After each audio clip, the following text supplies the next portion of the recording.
How to sell anything to anyone, online or off. Sales experience and talent is something that pretty much every business looks for in its staff. Being able to sell is an incredibly valuable skill and something that will allow you to pretty much make money wherever you are and whatever your product is. This is true in person, but it's also true online. In fact, most of the highest paid jobs online involve little more than sales. Affiliate marketing literally means you are promoting and selling the products of other creators. This is just like being a door-to-door salesman, except you now have a door to the entire world.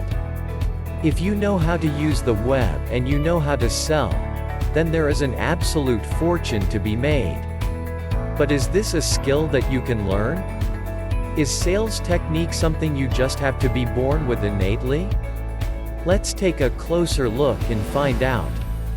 The most powerful key to selling: persuasion. While there are many different nuances and factors involved in selling, perhaps the most important thing to consider of all is the powerful role of persuasion. Persuasion essentially describes the fact that you don't tend to sell at the point of the sale.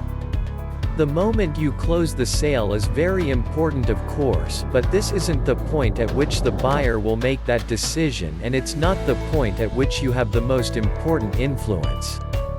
That point is long before they come to your website.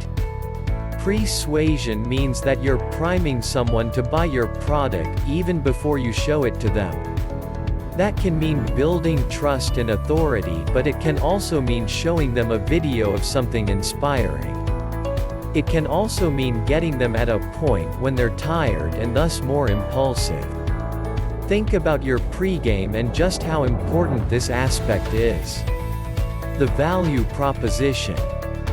What's also important is to recognize the inherent value that your product has to the buyer. When you sell something, you are always selling more than the sum of the parts. Most things we buy, we view as a means to an end. Whether that end is to make our home more attractive and appealing, or whether it is to look sexier, healthier and more confident. And why do we want to look sexier? So that we can have more success with the opposite sex. That's why adverts for Lynx deodorant are never about the actual smell, but rather about attracting women. That's why men buy Lynx. Likewise, you need to think about what the value proposition is for your fitness ebook. It just might be the very same thing. Emotion, not logic. Once you're persuaded and explained your value proposition, all that is left to do is strike while the iron is hot and get your audience to part with their cash. People rarely buy based on logical decisions and almost always buy based on emotion. Get them to act fast before that emotion fades. Don't forget to like and subscribe. Thanks for watching.